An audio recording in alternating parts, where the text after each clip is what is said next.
सबसे बड़े त्योहार लोकतंत्र का पर्व जिस तरह से भारत में मनाया जा रहा है, उसकी महक अब कांगड़ा के नूरपुर से भी आने लगी है तथा प्रचार प्रसार के साथ साथ जुबानी हमले भी तेज हो रहे हैं। कांगड़ा चंबा लोकसभा सीट से कांग्रेस ने मगर तुरुप का इक्का ढूंढ निकाला है। आनंद शर्मा के मैदान में उतरते ही समीकरण बदलते हुए नजर आ रहे हैं। वही कांग्रेस के पूर्व विधायक एवं स्वर्गीय संत महाजन के सुपुत्र अजय महाजन लगातार फील्ड में दिखाई दे रहे हैं तथा डोर टू डोर लगातार छोटी छोटी नुक्कड़ सभाएं आयोजित कर कांग्रेस प्रत्याशी के पक्ष में मतदान की अपील लोगों से कर रहे हैं। ग्राम पंचायत खैरिया तथा बरूही में आज नुक्कड़ सभा में पहुंचे अजय महाजन ने कहा कि आनंद शर्मा एक सुलझे हुए एवं इंटरनेशनल स्तर के जुझारू नेता है, जिन्होंने पूर्व में भी विभिन्न पदों पर रहते हुए जनहित के अनेकों कार्य किए हैं।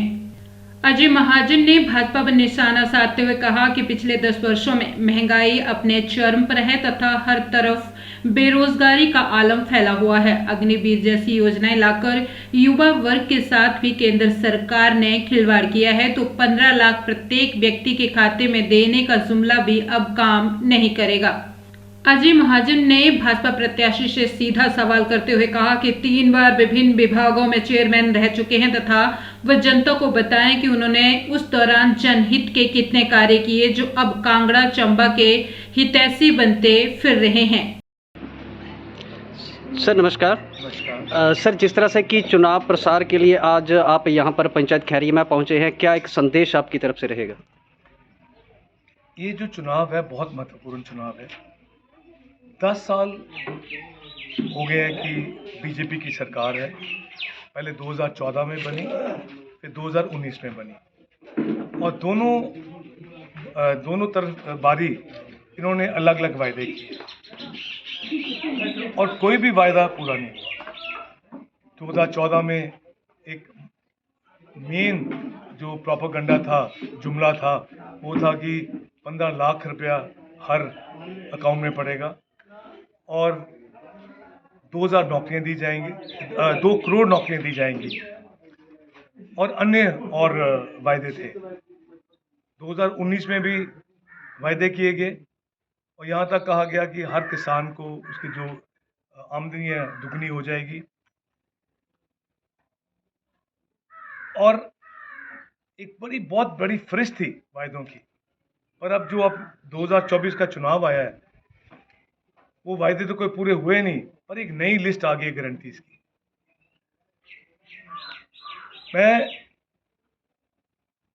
मैंने जो अपने प्रचार में बात कर रहा हूँ, दो चीज़ें जो हैं जो बहुत इम्पोर्टेंट है, जिसको मैं दुर्घटना ही कहता हूँ। एक तो था अग्निवीर की बात करना चाहता हूँ। ये फौज के साथ कभी खिलवाड़ नहीं हुआ था और इस बार इन्होंने ये जो अग्निवीर वाली बात की है कि 4 साल के लिए रखे जाएंगे, मेरे हिसाब से ये बड़ा दुर्भाग्यपूर्ण है। और इसके अलावा जो किसान हैं उनको आश्वासन दिया गया था कि उनकी आमदनी दुगनी होगी।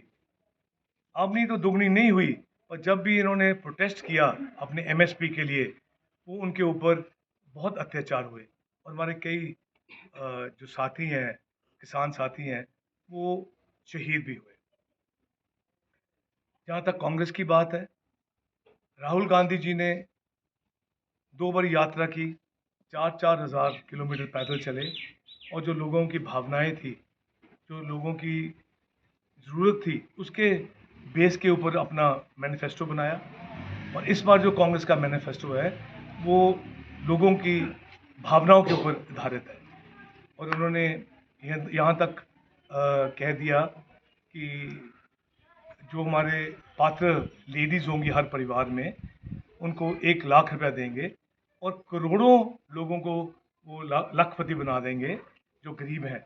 जहाँ तक बीजेपी वालों ने कुछ चंद घरानों को अरबपति बना दिया। ऐसे ही जो हमारे यशस्वी मुख्यमंत्री हैं प्रदेश में, उन्होंने एक जो गारंटीज दी थी उनको सारा इम्प्लीमेंट करना शुरू कर दिया है।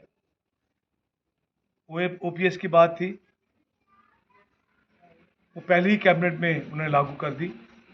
जहाँ तक 1500 रुपया देने की बात ही महिलाओं को लाहौल स्पीति में शुरू कर दी थी और बाकी जगह जब शुरू करनी की तो बीजेपी वालों ने चुनाव आयोग के पास जाके उसको रुकाया, पर दोबारा फॉर्म भरने शुरू हो गए हैं। इसी तरह जो बाकी इनकी जो गारंटीज थी आहिस्ता आहिस्ता सारी पूरी होने जा रही है। सर अगर कैंडिडेट्स पे बात करें तो जिस तरह से कि अगर बीजेपी की तरफ से देखें तो वो वहाँ से भी उन्होंने एक जो चेयरमैन भी रह चुके हैं उनको चुना है, और अगर कांग्रेस की बात करें तो एक इंटरनेशनल लेवल का जो लीडर है उसको मैदान में उतारा है, क्या कहेंगे इस पर? मैं पार्टी हाईकमान का धन्यवाद करना चाहता हूँ कि उन्होंने इतना अच्छा हमें नेता दिया यहाँ पे। आपने ठीक कहा, ये वो नंद शर्मा जी हैं जो प्रदेश के युवा के अध्यक्ष रहे। NSUS से इन्होंने अपना करियर शुरू किया, राष्ट्र के युवा कांग्रेस के अध्यक्ष रहे और बहुत छोटी उम्र में ये मंत्री बने। और मंत्री रहते रहते इन्होंने हिमाचल के लिए जो पहली बार पासपोर्ट ऑफिस यहाँ खोला, जहाँ शिमला में भी खोला, कांगड़ा में भी खोला, टी बोर्ड का ऑफिस पालमपुर में खुला, कंदरोड़ी में इंडस्ट्रियल एरिया के लिए पैसे दिए, पंडोगा में ऊना में इंडस्ट्रियल एरिया के लिए पैसे दिए और निफ्ट और बहुत ज़्यादा और यहाँ पे हिमाचल के लिए इन्होंने स्कीम्स दी। और दूसरी तरफ जो आपने कहा कि चेयरमैन रह चुके हैं, एक बार नहीं 3 बार चेयरमैन रह चुके हैं। 2 बार कांगड़ा कोऑपरेटिव बैंक के चेयरमैन रह चुके हैं और 1 बार जो HRTC के चेयरमैन रह चुके हैं। मुझे कहने की ज़रूरत नहीं है, सारी कॉन्स्टिट्यूंसी को पता है कि ये चेयरमैन रहते हुए उनकी क्या कंट्रीब्यूशन थी यहाँ पे। तो मैं सोचता हूँ कि हमारा जो कैंडिडेट है जो हाईकमान ने दिया, ये एक बहुत ही अच्छे कैंडिडेट हैं, साबित होंगे। जीतने के बाद हमारे कांगड़ा चंबा लोकसभा चुनाव के क्षेत्र के लिए बहुत कुछ करेंगे। Thank you sir.